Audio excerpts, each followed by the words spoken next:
Hi everyone, welcome back. It's Kina. Today I am so excited to share with you the true crime story of Marshall Applewhite and Bonnie Nettles.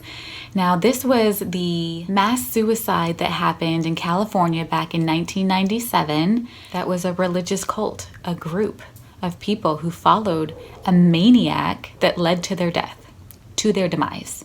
So if there are small children watching, maybe anyone under 13 or something, I don't know. This might be a little heavy, but yeah, this is very interesting. Heaven's Gate. Are you ready? Let's get started. Today I have chicken wings. I got them extra crispy like I like them. They have a dry rub of jerk seasoning on them, Cajun fries, and some blue cheese. This is a local spot. I'm telling you, they make the best blue cheese, the best I've ever had. So I didn't need any other sauce. The blue cheese is enough. And then of course over here I have a side of Rice Krispie treats. I've got my sparkling water. Are you ready for your ASMR?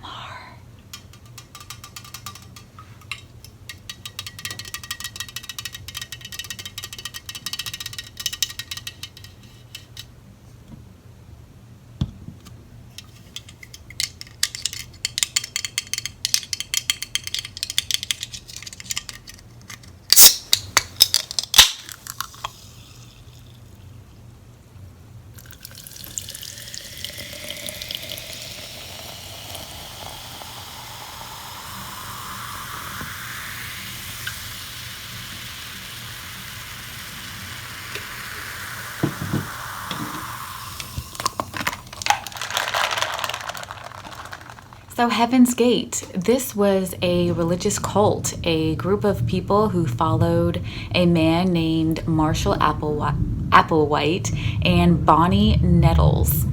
This airplane. Marshall was born May 17, 1931 in Spur, Texas, and Bonnie was born August 29th of 1927. These were no spring chickens. Bonnie was from Houston, Texas. I'm not going to give a lot of background on her because she was not present when the mass suicide was going on. I'll let you know what happened with her. So I'm going to focus on Marshall, okay? Marshall was an educated man.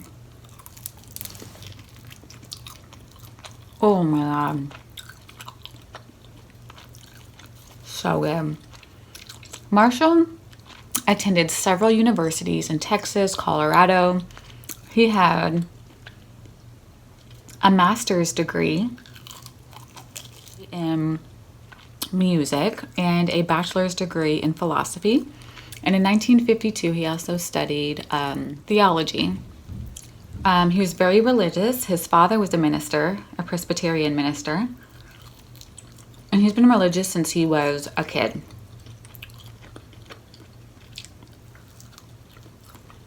He was drafted by the United States Army in 1954 and served our country. So he was sane at that time.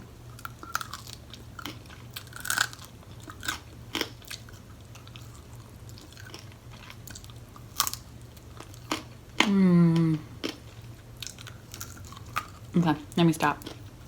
It's done. Let it go. So yeah, he went to several universities. After he finished at the Austin College, he then went to the University of Alabama, where he taught music, and later returned back to Texas, where he became the chair of the music department.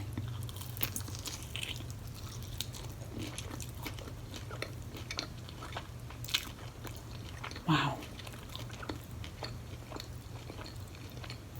Marshall left school in 1970, claiming emotional turmoil. And a year after that, his father passed away, and it left him in a deep, dark depression.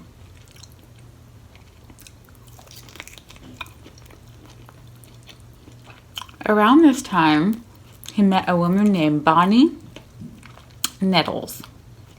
It was 1972. Bonnie was a nurse, and she and Marshall developed a very close relationship. Not like in a romantic way, but I don't know if they were romantic, but reportedly they just had a deep bond. And they studied mysticism together and concluded that they were called to be divine messengers, okay? Now, mysticism, if you don't know, is when you study like a lesser exterior awareness, and it's more of an internal awareness where you experience visions, and sometimes it can be a physical experience, okay? So these people experience visions and like hidden truths. So they got into some deep stuff here.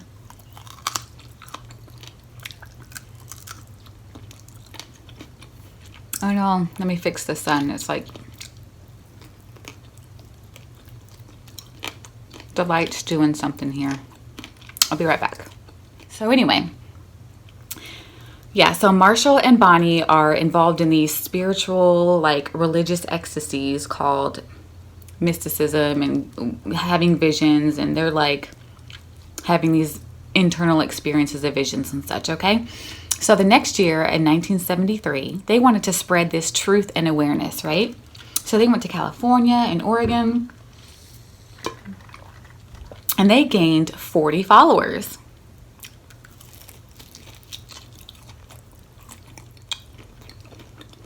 Not just any followers. These people were committed. They believed everything that Bonnie and Marshall would tell them. They were master manipulators, okay? This is where it gets interesting. Bonnie and Marshall convinced these followers that they were going to be visited by extraterrestrials, aliens, yeah, and that they would be given brand new bodies.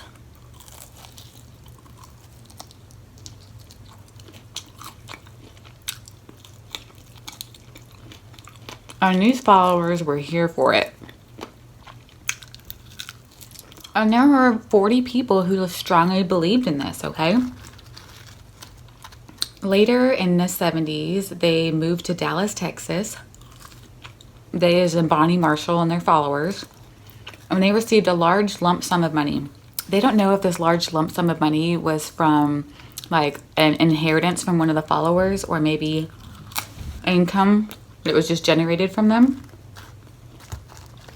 Some of them worked, some of them didn't. Anyway, they got a large lump sum of money, and they used it for housing. They had about 3 houses,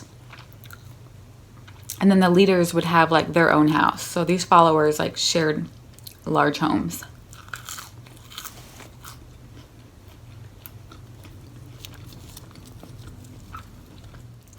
This group was ran very strict. I mean, their lives were regimented to the very minute. So if they did work, I'm sure when they went to work, they came back, everything was like strict, strict, strict. They couldn't talk to family. They had no friends. They can only be involved with each other. That's like the first sign that you're in a cult, right? You have to be excluded from the rest of the world.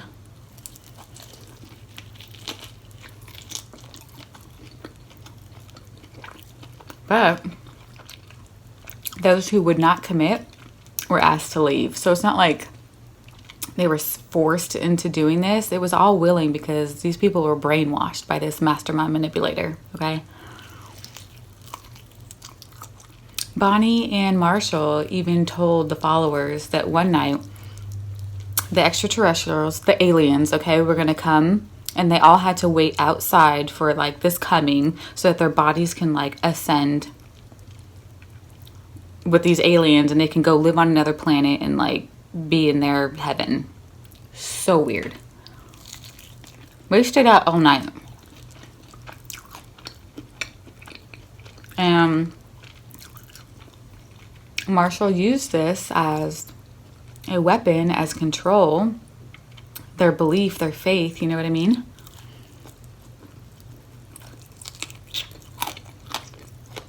To just make them do crazy stuff. He had complete control of these people's lives and their money.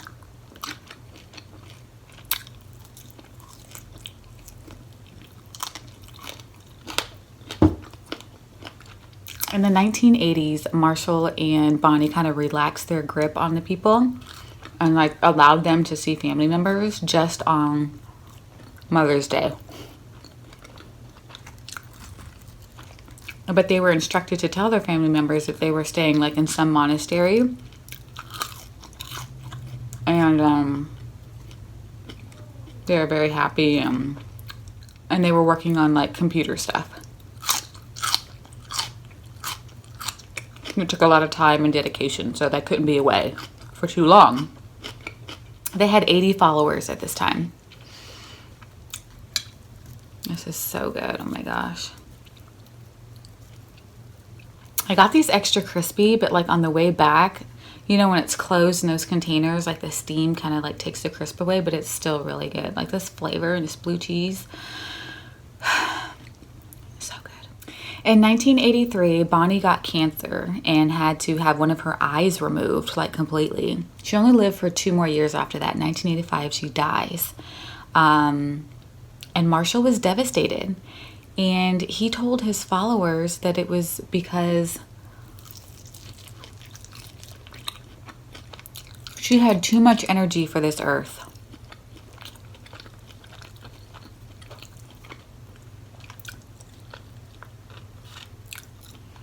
That she had to descend and go into another body because she was too much for this world. And they bought it. Everybody except for one person who then left the group. But everybody was like, oh. And Marshall said he was left behind because he still had more to learn.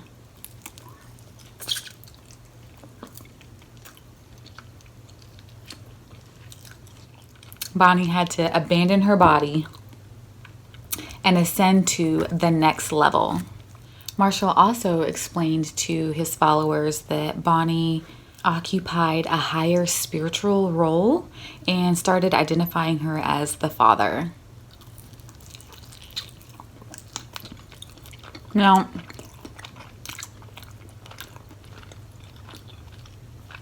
Marshall's beliefs were like Christian based, but then moves over to alien interaction with humans. So he like combined Christianity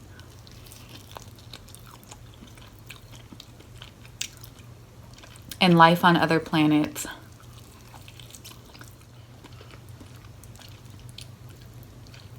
So weird.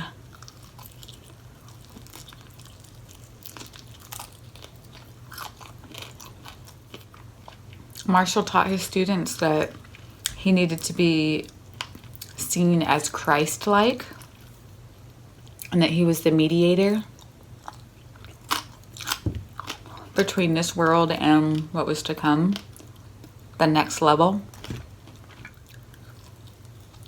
And these people are eating it up. They're just like completely worshiping him and listening to every word and dedicating their lives.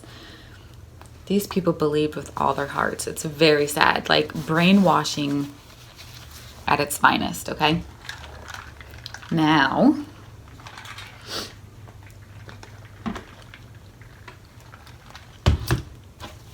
you see, Marshall believed that biblical heaven was actually a planet where highly evolved beings dwelt and physical bodies were required to evolve there.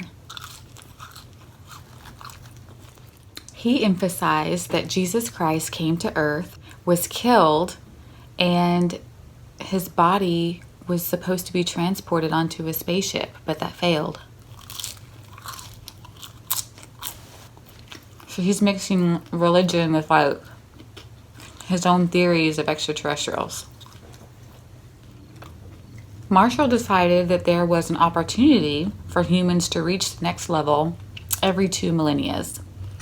And that first opportunity was going to be in the early 90s, during his lifetime. How convenient. In October of 1996, the group rented a huge mansion in Rancho Santa Fe, California. And this is where it gets devastating.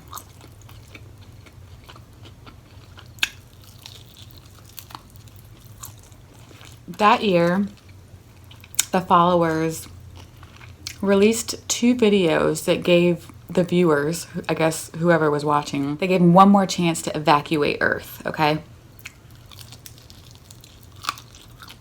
He wanted everyone to commit suicide and ascend.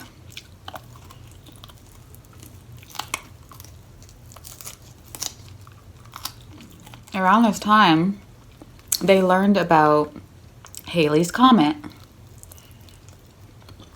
And Marshall believed that Bonnie was somehow traveling behind Halley's Comet in a spaceship and was going to do some type of like extraterrestrial rapture.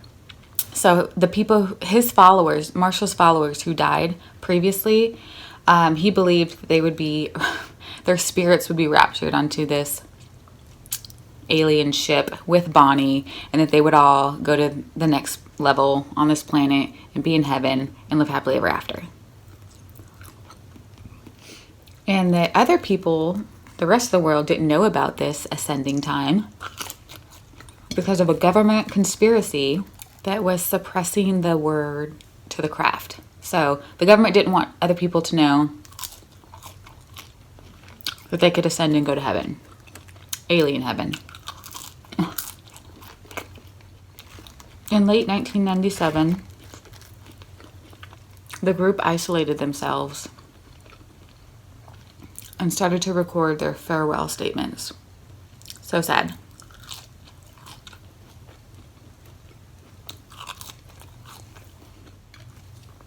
And they were just praising Marshall. I don't know exactly what was said in those statements, but they were praising Marshall and they thought he was an amazing leader. And they were happy to die.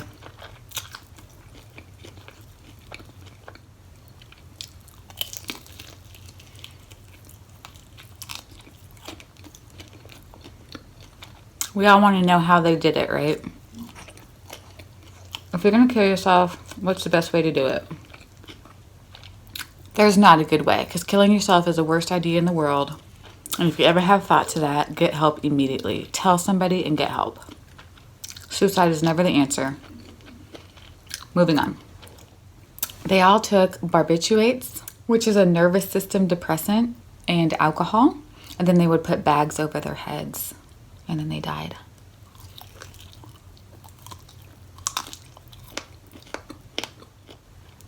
A couple of them assisted Marshall in committing suicide. And then they killed themselves shortly after that. 39 people. The authorities went to the mansion. They got tipped off that something was going on. They all had Nike shoes on with black uniforms with patches that read Heaven's Gate Away Team. And they were just all gone. That was it. That piece is frustrating me.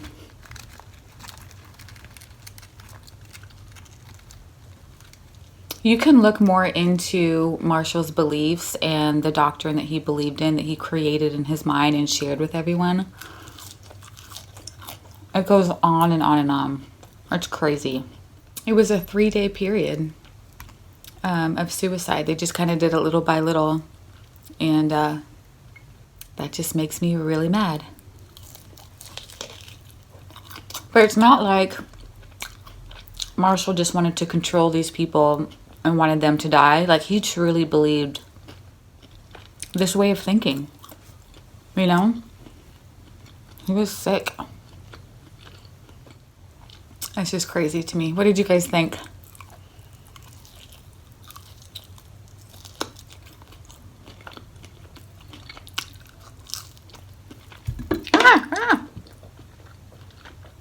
I think I'm going to set these aside because I am really feeling these Rice Krispie treats right now. I hope you guys aren't like sad and depressed now. Sorry. I felt really bad.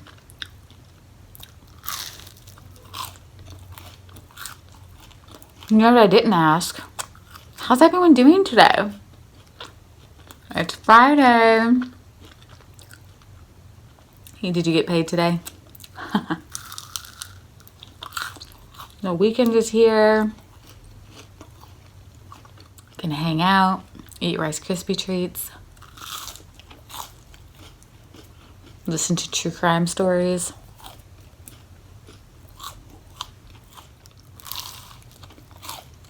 So I had a couple of other stories that I wanted to tell, but you guys tell me, like, what's too dark for you?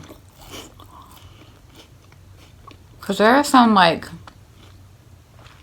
crazy stories out there. You guys already know. You know this world. Would cannibalism be too much? Is that fascinating to you guys?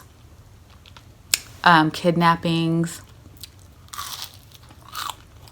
I just don't want to go there if you guys don't want to hear about that, like murder and kidnapping and stuff. Even though I just talked about murder today. Suicides, but it was kind of like murder. That guy was responsible for all of those lives. But yeah, let me know in the comments.